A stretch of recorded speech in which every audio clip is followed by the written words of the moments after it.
Hey there everyone, एक बार फिर से स्वागत है आपका हमारे चैनल द डीआरएक्स फैमिली पे। आज के इस वीडियो में हम लोग बात करने वाले हैं डेस्लोराटाडीन के बारे में, जो कि काफ़ी प्रचलित दवा हो जा रही है इस एरा में। आज के इस वीडियो में हम लोग कौन कौन से टॉपिक पे बात करेंगे ये देखते हैं। ब्रांड नेम कौन कौन से अवेलेबल हैं डेस्लोराटाडीन के हमारे मार्केट में, इसका यूज़ क्या है, कहाँ पर इस्तेमाल करते हैं, कितनी मात्रा में इस्तेमाल करते हैं, कितने रुपये में ये दवा आता है, वेदर इसका इस्तेमाल हम खाना खाने से पहले करें या खाना खाने के बाद करें, इसके बारे में भी बात होगा।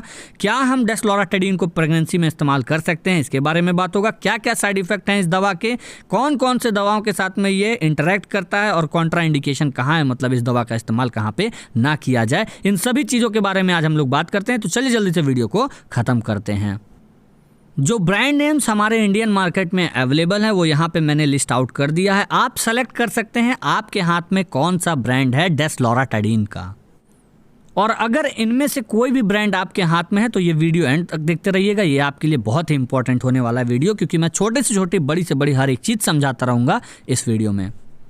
सबसे पहले हम बात करते हैं इंडिकेशन ऑफ डेस्लोराटाडीन, मतलब इंडिकेशन कहाँ पे कितनी मात्रा में इस्तेमाल किया जाए डेस्लोराटाडीन का। ठीक है, डेस्लोराटाडीन को हम जनरली इस्तेमाल करते हैं एलर्जिक कंडीशंस को सही करने के लिए। एलर्जिक कंडीशंस कैसे होते हैं सर? एलर्जिक कंडीशन जैसे कि नाक बहना, आँखों में सूजन, या आपको सर्दी जुकाम हुआ हो, या आपके शरीर पे रैश पड़े हो, खुजली हो रहा हो, उस जगह पे आप डेस्लोराटाडीन का इस्तेमाल कर सकते हैं। मगर ध्यान रखिएगा कि दवा है जो कि आगे जहर भी बन सकता है, तो बिना अपने डॉक्टर से कंसल्ट किए ये सब दवाइयाँ आप मत छूइएगा। ये मैं केवल जानकारी के लिए वीडियो को बना रहा हूँ। अगर आप डेस्लोराटाडीन का इस्तेमाल करके किसी एक वयस्क में एलर्जिक कंडीशन को सही करना चाह रहे हैं तो 5 mg दिन भर में एक बार किसी एक एडल्ट पेशेंट को आप दे सकते हैं। ठीक है, अगर आप 6 महीने से 11 महीने के बीच के बच्चों के अंदर एलर्जिक कंडीशंस को सही करना है आपको, तो आपको 1 mg डेस्लोराटाडीन का इस्तेमाल करना होगा दिन भर में एक बार। अगर बच्चा 1 साल से 5 साल के बीच में है तो उस केस में आपको 1.25 mg मतलब 1.25 mg डेस्लोराटाडीन का चाहिए एलर्जिक कंडीशंस को सही करने के लिए। अगर बच्चा 6 से 11 साल के बीच का है तो उस केस में आपको 2.5 mg चाहिए डेस्लोराटाडीन का दिन भर में एक बार एलर्जिक कंडीशन को सही करने के लिए। पॉइंट नंबर 2, डेस्लोराटाडीन मार्केट में कितने रुपए में अवेलेबल है? Depending upon the brand and strength, मतलब कौन सी कंपनी का दवा आप खरीद रहे हैं और उसमें कितना mg पाया जा रहा है, इसी हिसाब से डेस्लोराटाडीन 26 रुपये से लेके 63 रुपये तक का आपके मार्केट में अवेलेबल है। क्या हम खाने के पहले या खाना खाने के बाद, आखिर कब लें डेस्लोराटाडीन को? डेस्लोराटाडीन कैन बी टेकन विद और विदाउट फूड। खाना खाने से पहले भी आप इसको खा सकते हैं, खाना खाने के बाद भी आप डेस्लोराटाडीन को खा सकते हैं, कोई प्रॉब्लम नहीं है इसमें।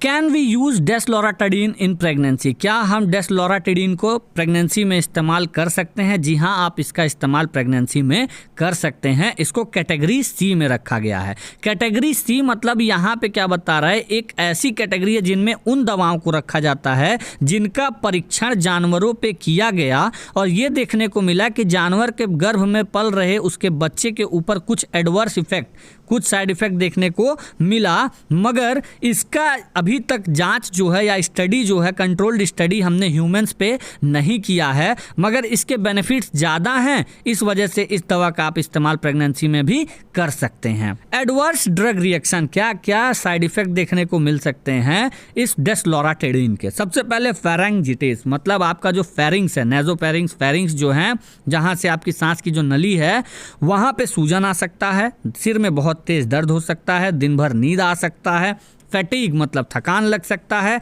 नौजिया उल्टी आ सकता है, मिचली आ सकता है, डिजीनेस चक्कर आ सकता है, रात में नींद नहीं आएगा, डिस्मेनोरोइया मतलब जब पीरियड आता है या मेंस्ट्रुएशनल ब्लीडिंग होता है उससे पहले जो औरतों में दर्द होता है वो भी देखने को मिल सकता है। एनोरेक्सिया, लोगों को डर बना रहेगा कि हम बहुत ज़्यादा खाना खा रहे हैं, अब हम मोटे हो जाएंगे, मुझे ये नहीं खाना है, मुझे वो नहीं खाना है, मैं मोटा हो जाऊंगा, ये डर बना रह सकता है। साइड इफेक्ट के तौर पे ये भी देखने को मिल सकता है।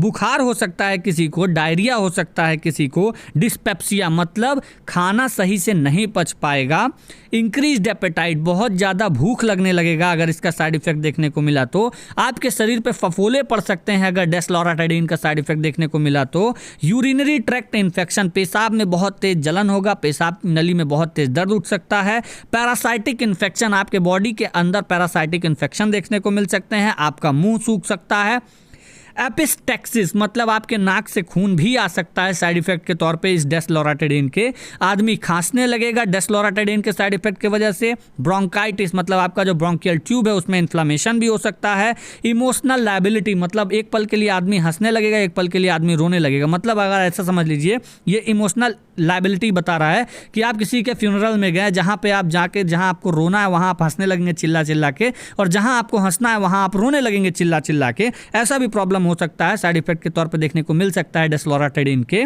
इरिथेमा मतलब आपके शरीर पे बहुत बड़े बड़े लाल कलर के चकत्ते पड़ सकते हैं, मैक्यूलोपैपुलर आपके शरीर पे छोटे छोटे दाने नुमा या ऐसा स्किन में कुछ कलर डिफरेंस देखने को भी मिल सकता है, इरिटेबिलिटी आप दूसरे के बातों पे छोटे छोटी बातों पे पूरी तरीके से झल्ला उठ सकते हैं, ये भी एक साइड इफेक्ट है डेस्लोराटाइडिन का।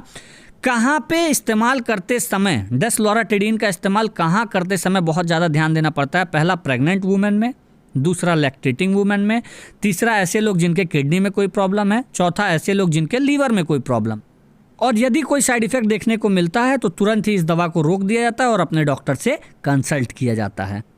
अब बात कर लेते हैं ड्रग इंटरेक्शन की, कौन कौन से दवाओं के साथ में डेस्लोराटाइडिन का इस्तेमाल नहीं करना चाहिए या करना चाहिए।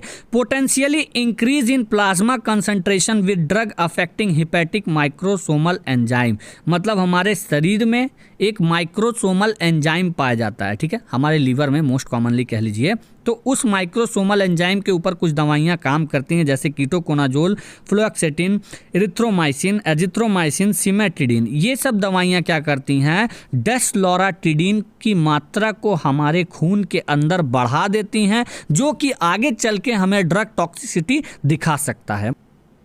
तो यदि इन दवाओं के साथ में आप डेस्लोराटाइडिन का इस्तेमाल कर रहे हैं तो अपना ख्याल रखिएगा, आपको देखते रहिएगा कि कहीं आपको कोई साइड इफेक्ट तो देखने को नहीं मिल रहा है, और अगर कोई साइड इफेक्ट मिलता है तो अपने डॉक्टर से जरूर कंसल्ट कीजिएगा। फिलहाल अगर आप एक डॉक्टर हैं, नर्स हैं, फार्मासिस्ट हैं या हमारे इंडिया की जागरूक जनता हैं जो 4 दवाओं के बारे में जान के 4 लोगों को बताना चाहते हैं तो बात मानिए मेरा, चैनल को सब्सक्राइब करके बेल आइकन दबाना बिल्कुल मत भूलिएगा, ऑल नोटिफिकेशन पे क्लिक कीजिएगा ताकि सारे अपडेट आप तक पहुंचते रहें जैसे ही कोई वीडियो अपलोड हो।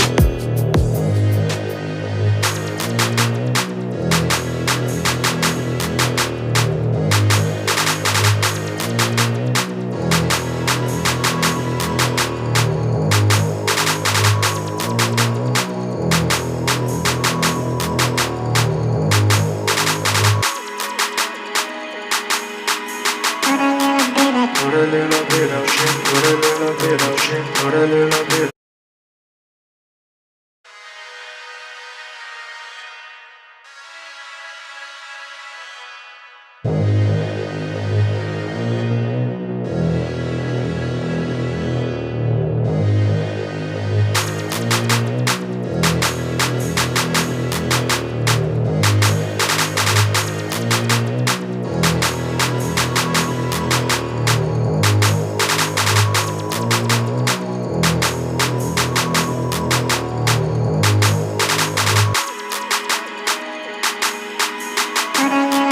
Put a little bit of shit, put a little bit of shit, put a little bit.